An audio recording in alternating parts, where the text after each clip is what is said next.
Incoming Brisbane Broncos coach and Billy Slater's greatest enemy, Michael Maguire, has backed Ezra Mam to return to the NRL after stating that he has not played his final game for the Broncos, and to the shock of absolutely nobody, people are not happy. Now, if you're coming here expecting an Ezra Mam burial, this probably isn't the place for you. I like to think that everyone on the planet knows how stupid the situation Ezra got himself into is, and no more so than Mr. Mam himself. Instead, I want to talk about the Broncos' decision not to let Ezra go, because a lot of people are surprised, which I do understand, but to me, I didn't think for a rugby league second that the Broncos would ever consider him letting him go, and I know that's going to piss a lot of people off. I do like to have a joke about rugby league, but this is a more etched topic, so I do just want to send my regards to the Uber driver and the family that were involved. It seems that they're at least physically going to be able to get back to themselves, but after seeing the footage from the crash, without beating around the bush here, it's pretty messed up. Because I have been avoiding talking about this because I wanted to have all the facts and wanted to know the situation that's going on, and after Madge's words yesterday, it does seem that is going to be the case. Don't get me wrong though, I do agree. I believe that getting into a car crash, or at least having cocaine in your system, is an offence that shouldn't just get you sacked,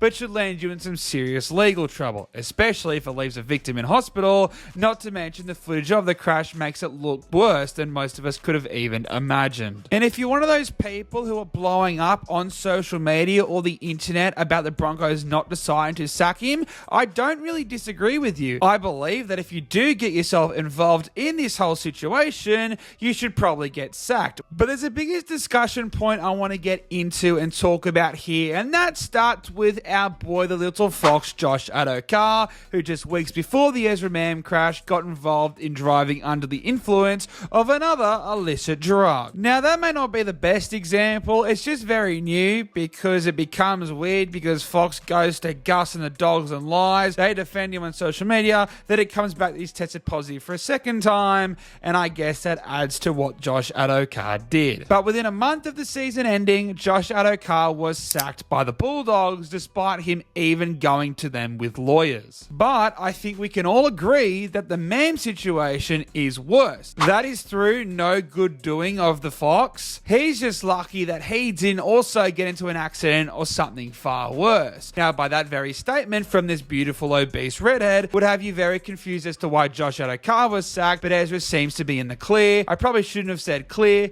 but well, you can sue me. I don't think Mam is going to be playing anytime soon, but the fact is, Fox has been given the sack, whereas it doesn't seem that Mam will. But I'll tell you what, Braden Trindle did the same thing Josh Addo-Carr just did earlier this year, and he just got rewarded with a contract extension. And to add even more layers onto this whole thing, Lachlan Lewis, the greatest judo sweeper of our generation, was sacked because he sold a club speaker. Adam Elliott, the same year, was sacked for pashing his future wife in a pub toilet, one of the great Australian pastimes of all time. So maybe it doesn't matter what you do, it really comes down to how valuable you are to an organisation, or in this instance, an NRL club, because plenty of NRL stars have done crimes worse than what Ezra just did and continue to play for the same team. Ezra Mam, at the end of the day, is currently arguably the Brisbane Broncos' biggest asset alongside Reece Walsh, and he would 100% be a part of Michael Maguire's plans going forward. The simple fact is, if the Broncos are going to win a premiership in the next few years, Ezra will be a huge part of that.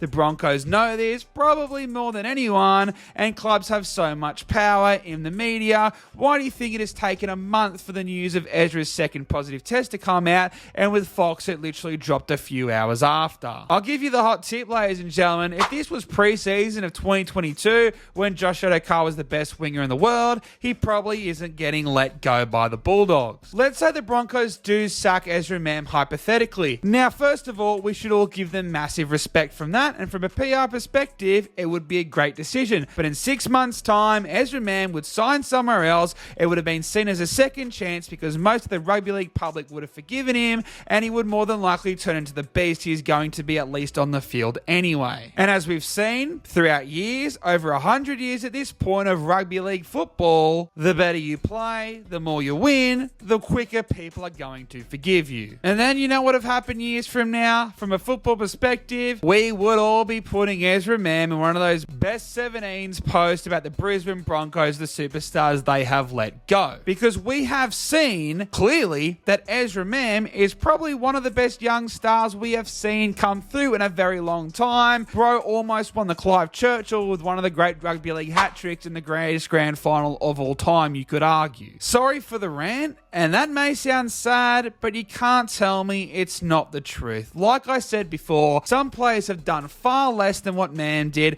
and some have done far worse. But at the end of the day, all that matters is how valuable you are of an asset to someone in high power, and rugby league NRL is no exception. Think of all the countless examples, not to turn this into a big society problem, because this isn't the channel. This is as far as I'm going to go delving into this sort of situation. But I just want to put out there, because Ezra Mam is copping it a heap at the moment, and no one would know how much of a dumb prick he is more than him at the moment. I'd love to think that he would get sacked, because it is a disgraceful action. But that's just not how the world works, and that's probably not how the world is ever going to work, and rugby league, the NRL, is no exception. And if you want to have a go at the Broncos, have a go at the NRL, because it seems, at least on face value, that they never get involved in situations like this and always leave it up to the club, which throws the club under the bus. Now, in full respect to the NRL, they have brought in that no-fault stand-down policy, which does have its problems. The whole "you're guilty until proven innocent" situation, where we're meant to live in a society